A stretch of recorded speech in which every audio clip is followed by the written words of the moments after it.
we are. Welcome back to Comfort Food for Thought. I'm your host, Chris James, and I'm coming to you from the Jersey Shore. I'm here in the seaside city of Asbury Park. We're going to continue our spiritual journey together, and I'm looking forward to sharing some stories and finding some inspiration and answers as we go along. That's what we do. It's good to be together again. How you doing? How's your heart today? Feeling all right? Yeah, hope you're having a peaceful day. I know some days are less peaceful than others, but if today's one of those days for you, well, I especially hope that something we talk about today can help turn it around. I definitely don't have all the answers, but maybe we can find the one you need. Let's see what we can do. So one thing I really try to make a priority is to start the day off peacefully. I usually work on this podcast in the early morning hours. It's a quiet, solitary time for me. I think it is for a lot of people. I don't know, I feel more open to inspiration at this time of the day. Well, hopefully I'll put it to good use and give you an inspiring episode. Pressure's on. But in any case, it's important to start your day off right. Just like you want to have a good breakfast so your body feels good, you want to nurture your mind so your soul feels good. It sets you up to have a better day. You can do whatever works for you. Whatever starts your day off in a peaceful way is a good thing. Sets the tone. Now, this idea of getting onto the right track first thing is important because we're going to talk about the two different tracks you can take throughout the course of your day. One leads where you want to be going, and the other, well, let's just say there's a lot more chance for a train wreck down that track. We don't want that, right? No way. So today we're gonna talk about a fundamental spiritual concept, one that we're going to talk about a lot. It's the idea that there's really only two forces at work in the world: love and fear. These are the forces that impact our thoughts and decision making every second of the day, all through our lives. So this is really important. Now notice I didn't say good and evil. Good and evil, those are opinion words. They describe your opinion about what you see or experience, how you perceive something. Love and fear, these are the forces behind good and evil. So this is a big one. We're gonna talk about this a lot. Now, love has many aspects, many manifestations, many ways we experience it in this world. Thank goodness, right? We experience it in our hearts as joy, peace, connection, intimacy, acceptance, generosity, freedom, compassion, kindness, understanding, beauty, wonder. These are all aspects of love. They feel good. There's no denying it. They make us smile down in our souls. These are the things that make life worth living. These are the things that bring light into our lives. Now, fear? Not so much, right? It gets in the way of all that good stuff. And fear has all kinds of ways it manifests as well. Shows up as judgment, defensiveness, narrow-mindedness. It makes us unaccepting of others, keeps us unconnected and separate from our fellow humans. It's fear that's at the root of loneliness and bitterness and anger. It's fear that makes us strive to control things and to control people. You know, it whispers in our ears and makes us question our self-worth, makes us question our strength and our value. Through the eyes of fear, the world seems filled with limitations, that there's not enough, never enough. And so we suffer with thoughts of unfulfillment and lack. And fear imprisons us, takes away our freedom, right? We all know that feeling. Makes our world feel small and unbeautiful. And worst of all, fear tells us that love is weakness. Fear tells us that all those beautiful aspects of love, kindness, compassion, generosity, peace, it tells us they're worthless, that they're weakness, that they have no power. And in the darkness, fear whispers its biggest lie, that joy, intimacy, and wonder, they're not real. They're not attainable. It's pretty dark stuff, huh? Well, don't you worry. I got some good news for you. I've been down this road. Let's talk about love. It's the most powerful force in the universe. Love created the universe. Love is the very opposite of weakness. Love is the very essence of spirit, the essence of God, the essence of you, and it's eternal. How do you like that? I should have been a preacher, huh? I don't know if too many churches would like my style of preaching, but, this idea, it's nothing new. It's as old as some of the oldest religions. Lao Tzu, the founder of Taoism, wrote in the Tao Te Ching, "Through love, one has no fear." In Buddhism, they say, "Fear does not prevent death, but it prevents life." It's a good one, right? In Christianity, in the Bible, John says, "There's no fear in love, but perfect love casteth out fear." That says it all right there. Love casts out fear. Love is stronger. Oh, it is. Way stronger. It's like turning on a light. What happens when you turn on a light? Yeah, darkness disappears. So we want to remember this. We want to put this principle to use in our everyday lives. Compassion, generosity, kindness, understanding, doing things for others, even little things. These are all aspects of love. When you spread love in the world, all amazing things happen. You can set good things in motion. You can set miracles in motion. Think I'm kidding? Even little things can have far-reaching consequences. Now, fear, it also sets things in motion. But it's not the kind of stuff you want. And the more you look at it, the more you understand it, you start to realize that fear itself is the root of most of the problems. Now, back in the Great Depression, in the early 1930s, before my time. I'm old, but not that old. Before my time. But back during the Depression, things were really tough for a lot of people. People were scared, big time. There were no jobs, and the economy was a mess. President Roosevelt, he had a big job in front of him. Now, he ended up doing a lot of practical stuff to help the American people recover from the Depression. But he also gave them some spiritual wisdom as well when he said, "The only thing we have to fear is fear itself." It's a famous quote. I'm sure you've heard it. But it's true. And most of the time, what we're afraid of is something abstract. It's an illusion. It's something in our mind, something we imagine is happening or imagine may happen in the future.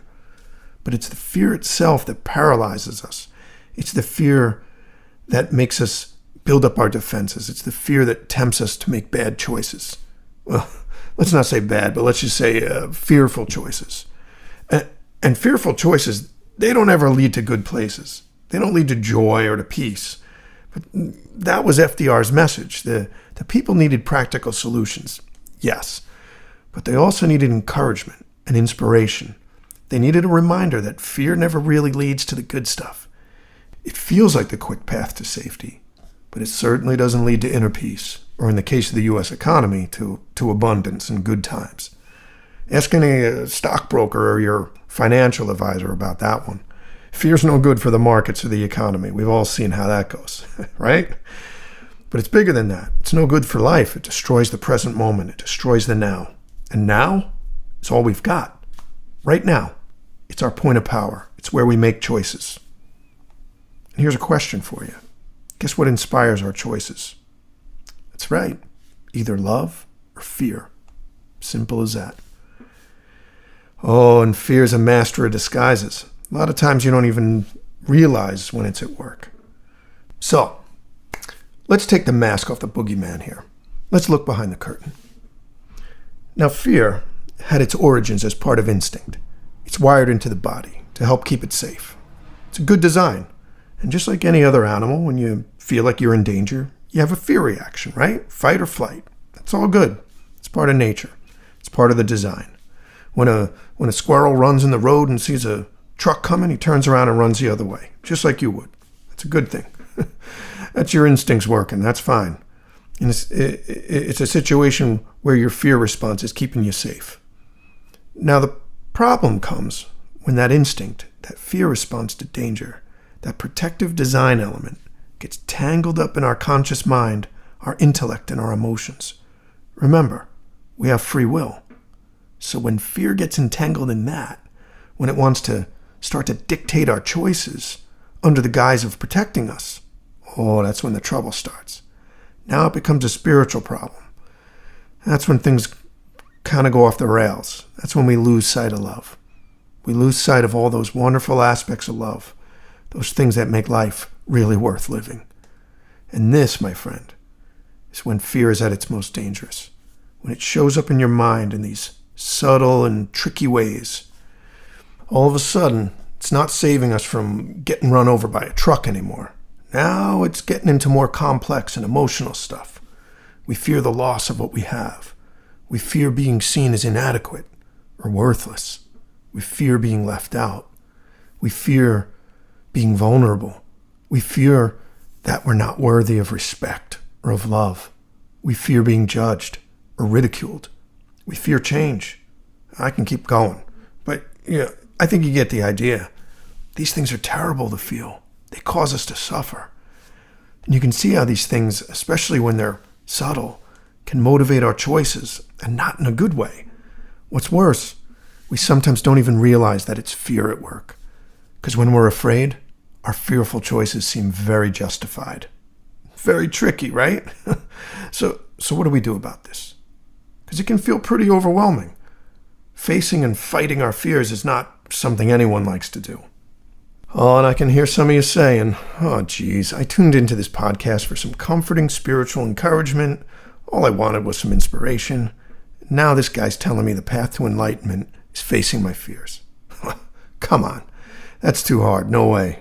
There's got to be an easier way. This is not comforting. This is not comfort food. I'm turning this off. Right? Now wait. Don't go yet. I hear you. I do. I'm with you. I am working on this too, and it's no fun. But you wanted answers, I'm giving you answers. Take comfort in the fact that this is an answer that's going to work every time. And I'm here with you. We'll work through it together.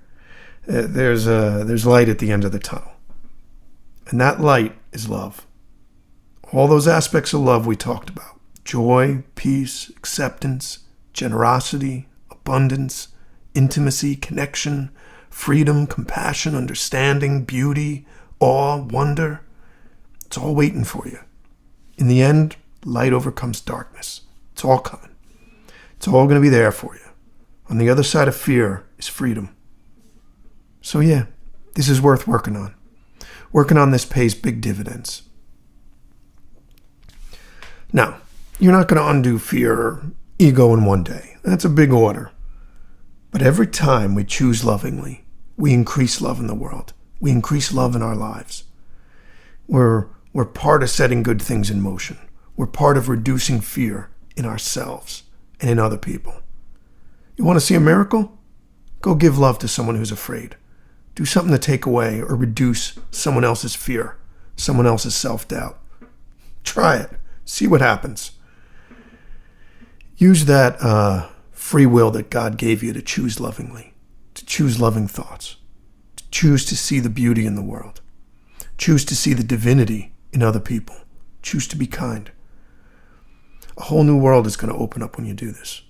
If you let kindness and compassion guide your choices, well, that's real strength. And you know what? Don't just take my word for it. Try it. See for yourself. It's the only way you're going to know I'm not just full of it, right? Test it out. And that's the real treasure in all this. The more you choose love, the happier you're going to be. Let me say that again. That's important. The more you choose love, the happier you're going to be. It's as simple as that. So pay attention to this today. We make choices, large and small, all day long. Think about what's motivating you. When you catch fear trying to be your guide, and you're tempted to make unloving choices, stop. Stop for a second. See if there's another way, a better way of thinking about whatever it is.